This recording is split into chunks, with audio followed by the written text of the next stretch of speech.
ஒரு ஆப்ஷன் செல்லரா இருக்காங்க அப்படின்னா, அவங்க எடுத்தோனே ஆப்ஷன் செல்லரா வந்திருக்க மாட்டாங்க. மோஸ்ட்லி ஆப்ஷன் பையரா இருந்திருப்பாங்க. அடடா! ஆப்ஷன் பையரா இருக்கிறதே கடுப்பா இருக்கு. எப்ப பார்த்தாலும் ரேரா தான் ப்ராஃபிட் வருது. அட்லீஸ்ட் ஆப்ஷன் செல்லிங்ல கன்சிஸ்டன்ட்டா குட்டி, குட்டி ப்ராஃபிட்ஸ் அது வருமே! அப்படின்னு நினைச்சுக்கிட்டு ஆப்ஷன் செல்லிங்குள்ள வருவாங்க.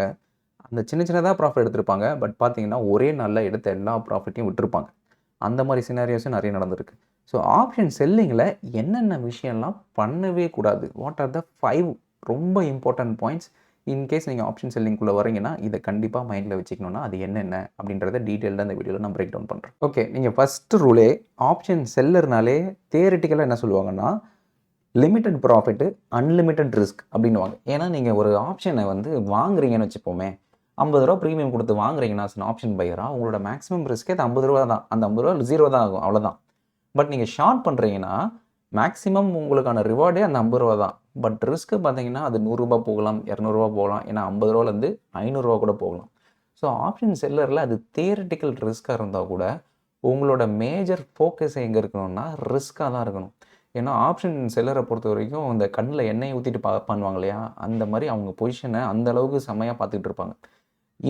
இந்த லெவலுக்கு தாண்டி மேல போயிடுச்சுன்னா, definitely it doesn't make any sense to hold my position.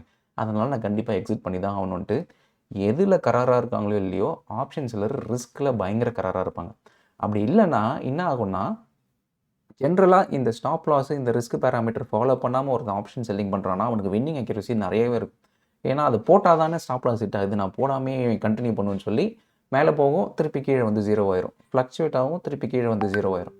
பாத்தியா, நான் சிஸ்டம்ல எஸ்எல் போடாதனால தான், நெறைய வாட்டி இந்த ஸ்பைக்க நான் எஸ்கேப் ஆக முடியுதுன்னு சொல்லி, கன்சிஸ்டன்ட்டா சின்ன சின்ன ப்ராஃபிட் எடுத்துட்டே இருப்பாங்க. பட் ஒரு நாளு அது ஸ்பைக் ஆகாம, ஃபர்தரா ஒரு பெரிய ட்ரெண்டா போகும். அந்த டைம்ல பார்த்தீங்கன்னா, அதுவரைக்கும் எடுத்த ப்ராஃபிட்டும் போயிரும். அதுக்கு மேல அதிகமா லாஸும் ஆயிரும். ஸோ ஆப்ஷன் செல்லரா இருந்தீங்கன்னா, நோ மேட்டர் வாட் எவ்வளோ தான் ஸ்பைக் வந்தாலும் அடி வாங்க தான் செய்யணும்.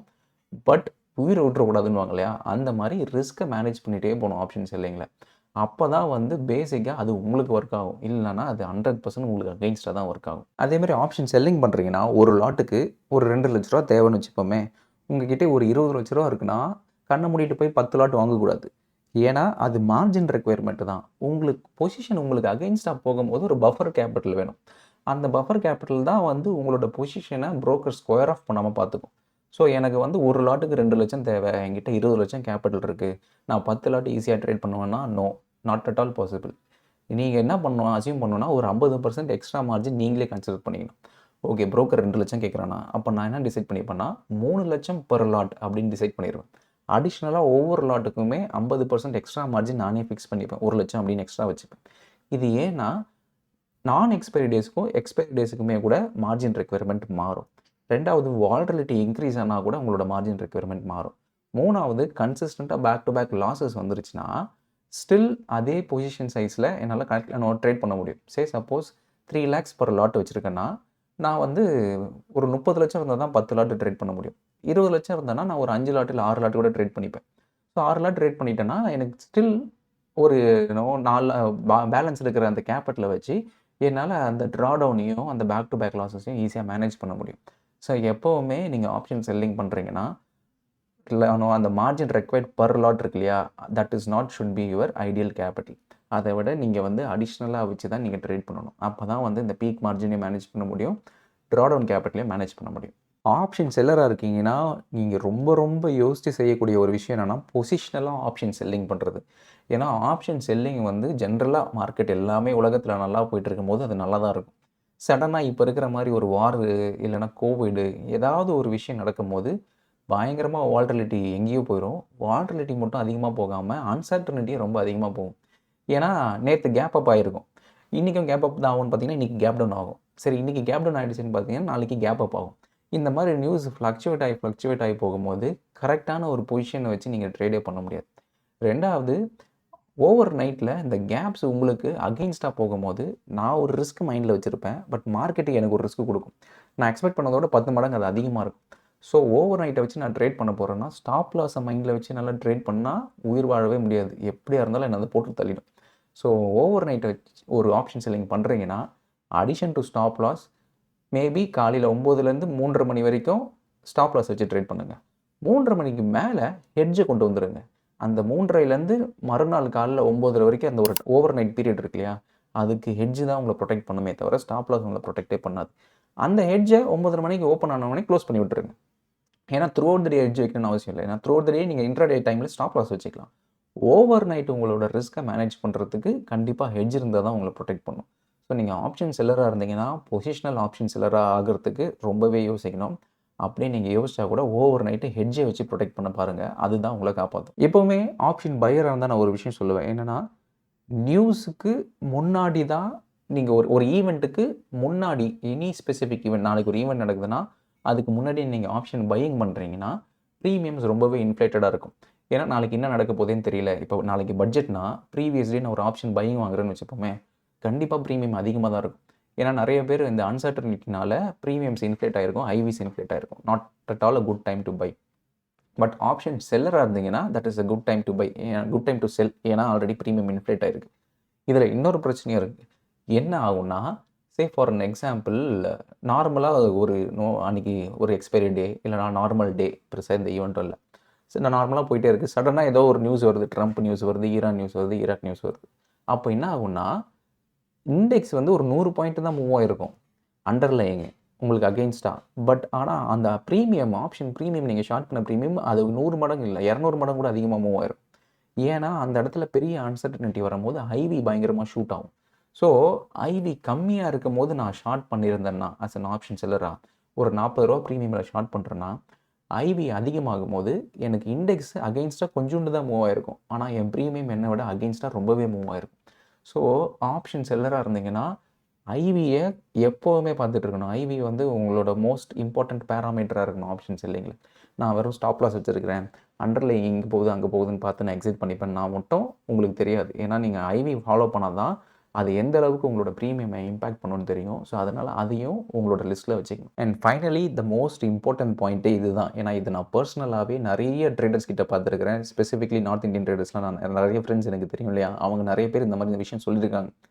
என்னென்னா ஒரு நாள் 2 நாள் இல்லை, 7 மாதம் 8 மாதம் கிட்ட கன்சிஸ்டண்ட்டாக ஒரு ட்ரேடர் ப்ராஃபிட் எடுத்திருக்காரு. ப்ராஃபிட் எடுத்து ஓகே இவ்வளோ தானான்னு சொல்லிட்டு ஒரு கட்டத்துக்கு அப்புறமா கேபிட்டலையும் இன்க்ரீஸ் பண்ணுறாரு. கேபிட்டல் இன்க்ரீஸ் பண்ணியும் அதே மாதிரி கன்சிஸ்டண்ட்டாக ப்ராஃபிட் எடுக்கிறாரு. 6 மாதம் ப்ராஃபிட் எடுக்கிறாரு. அடுத்த 2 மாதம் கேபிட்டல் இன்க்ரீஸ் பண்ணி அதுலேயும் ப்ராஃபிட் எடுக்கிறாரு. பெரிய கான்ஃபிடன்ஸ் வருது, ஓவர் கான்ஃபிடென்ஸாகவே மாறுது. இவென்ச்சுவலி அவர் வேலையும் விடுறாரு. இவ்வளோதான்ப்பா எனக்கு பர்ஃபெக்ட், எல்லாமே கரெக்டாக இருக்குது. இது எப்போனா 2017 நடக்குது.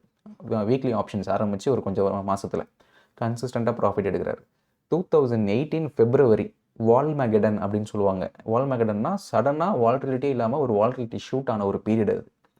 அந்த டைமில் பார்த்தீங்கன்னா கண்ணாமின்னான ஆப்ஷன்ஸ் எக்ஸ்ப்ளோட் ஆகுது.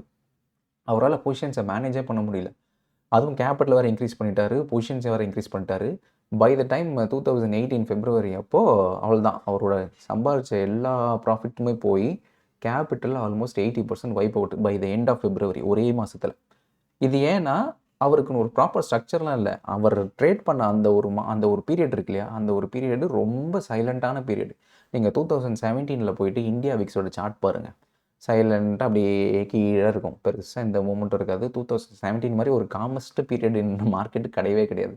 ஸோ அதனால் அஸ் அன் ஆப்ஷன் செல்லராக he was able to make consistent profit. 2017 முடியுது, 2018 ஜனவரி முடியுது, February ஸ்டார்ட் ஆகுது. சடனாக இண்டெக்ஸ் இந்தியா விஎக்ஸ் வந்து 50% கிட்ட ஷூட் அப் ஆகுது அந்த லோ ப்ரைஸ்லேருந்து. அவரால் சமாளிக்கவே முடியல. So eventually blowed up is own capital. அதுக்கப்புறம் திருப்பி வேலைக்கே போயிட்டார். ஸோ ஒரு வருஷத்தில் சூப்பர் ஸ்டார் ட்ரேடராக இருந்தவர் ஒரே மாதத்தில் எங்கே ஆரம்பித்தாரோ அந்த இடத்துக்கு போயிட்டார். எல்லாமே காலி, ப்ராஃபிட் காலி, அவரோட கேபிட்டல் காலி, பாரோ பண்ணதுக்கு இஎம்ஐ வரைக்கும் கட்டிகிட்டு இருக்காரு. ஸோ இந்த ஓவர் கான்ஃபிடென்ஸ் ஆப்ஷன் பையிங்கில் வராது, ஆப்ஷன் செல்லிங்கில் கண்டிப்பாக வரும். ஏன்னா இதில் வின்னிங் அக்யூரசி ரொம்பவே அதிகம். கன்சிஸ்டண்ட்டாக சின்ன சின்ன ப்ராஃபிட்ஸ் எடுத்துகிட்டே இருப்போம். பட் என்றைக்காவது ஒரு நாள் ப்ரொப்போர்ஷனட்டாக ரொம்ப அதிகமாக ஏதாவது ஒரு ஷூட் அப் ஆகும்போது, இண்டெக்ஸ் இந்த சைடோ அப் சைடோ இல்லை டவுன் சைடோ ஆகும்போது பொசிஷனை மேனேஜ் பண்ணுறது ரொம்பவே கஷ்டமாக இருக்கும். ஸோ அந்த நாள் எப்போ வேணாலும் வரலான்ற ஆன்டிசிபேட்டோடு நீங்கள் ஒவ்வொரு ட்ரேட் எடுக்கும்போது உங்களோட ரிஸ்க் எப்போவுமே மினிமலாக இருக்கும். ஸோ அவ்வளோ சீக்கிரத்தில் நீங்கள் ப்ளோ அப் பண்ணவே மாட்டீங்க. ஸோ நீங்கள் ஆப்ஷன் செல்லராக இருந்தால் இப்போ நான் எக்ஸ்பிளைன் பண்ண அந்த 5 பாயிண்ட்டுமே மைண்டில் வச்சுக்கிட்டு ஆப்ஷன் செல்லிங் பண்ணுங்கள். இல்லைனா ஆப்ஷன் செல்லிங்குள்ளே வரதாக இருந்தாலுமே இந்த 5க்குமே ப்ரிப்பேர்டாக இருந்தீங்கன்னா கண்டிப்பாக அவ்வளோ சீக்கிரத்தில் உங்கள் கேபிட்டல் ப்ளோ பண்ண முடியாது. உங்களோட ரிஸ்க்கு கண்டெய்ன்டாக இருக்கும். ஒரு ஈஸ் ஆஃப் ட்ரேட் இருக்கும். ஏன்னா அவ்வளோ நாள் நீங்கள் ஒரு ஸ்ட்ரெஸ்ஸாக ட்ரேட் பண்ணிட்டு இருந்தது கொஞ்சத்துக்கு அப்புறமா ஓகே இந்த ரிஸ்க்கை நான் கண்ட்ரோல் பண்ணிட்டேன்னா என்னோட பிரச்சனையே இது தானே, இந்த லாஸ் ஆகிடுச்சுன்னா என்ன பண்ணுறது, கேபிட்டல் ப்ளோ அப் ஆகிடுச்சுன்னா என்ன பண்ணுறதுன்ற தாட்டை கேப் ஆயிரும். கேப் ஆனதுக்கப்புறமா நீங்கள் ஒவ்வொரு ட்ரேடுமே ப்ராசஸ் ஓரியன்டடாக மூவ் ஆவீங்க. அதுக்கப்புறமா no matter what any kind of up side or down side ஓவராலாக அந்த பொசிஷன் ஈஸியாக மேனேஜ் பண்ண முடியும். பட் இந்த 5 பேசிக் பிரின்சிபல்ஸை கோட்டை விட்டோம் நீங்கள் என்ன பண்ணாலும் சரி கண்டிப்பாக உங்கள் அக்கௌண்ட் ப்ளோ அப் ஆயிரும். ஸோ ஆப்ஷன் செல்லிங்கில் இந்த 5 principles is very very mandatory. இந்த 5 பிரின்சிபலை ஃபாலோ பண்ணி நீங்கள் ஒவ்வொரு பொசிஷன் எடுக்க அந்த ஓவரால் ட்ரேடிங் மென்டாலிட்டி உங்களுக்கு அடாப்ட் ஆயிரும். ஓவரால் ஆப்ஷன் செல்லிங் என்னன்னு உங்களுக்கு கிளியராக புரிய ஆரம்பிச்சிடும். இதுதான் நான் கன்வே பண்ணணும்னு நினச்சேன். Hope you found it helpful. Another வீடியோவில் சம் அதர் டாப்பிக்கில் I will see you guys again. Bye.